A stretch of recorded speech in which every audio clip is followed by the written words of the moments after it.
રાજકોટ જિલ્લાના ધોરાજીમાં ઇસ્માઇલ ધર્મના સ્થાપક હઝરત મોહમ્મદ પયગંબર સાહેબના 1500મા જન્મદિવસ નિમિત્તે ફ્રૂટ વિતરણ કરાયું હતું। ધોરાજીના નડિયા કોલોનીના પંચેતન ગ્રુપ દ્વારા કરાયું હતું ફ્રૂટ વિતરણ તેમજ ધોરાજીના ફરેણી રોડ પર આવેલા સરકારી શાળાના બાળકોને કરાયું હતું ફ્રૂટ વિતરણ। સિવિલ હોસ્પિટલમાં વિવિધ વિભાગોમાં દર્દીઓને કરાયું હતું ફ્રૂટ વિતરણ।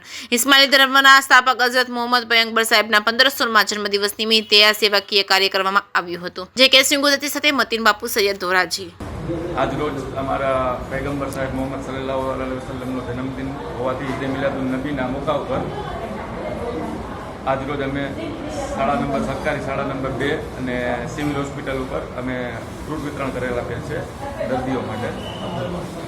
અને સરકાર સલ્લલ્લાહુ અલૈહિ વસલ્લમના 1500 વર્ષ પૂરા થયા એ ખુશીમાં અમે સિવિલ હોસ્પિટલમાં અને સરકારી શાળામાં ફ્રૂટ વિતરણ અથવા લાણ વિતરણ કરીએ છીએ। ક્યાં વિસ્તાર દ્વારા કરવામાં આવ્યું? નડિયા કોલોની, જૂના ઉપલેટા રોડ, ધોરાજી, પંચેતની પંચેતની ગ્રુપ દ્વારા કરવામાં આવેલ છે।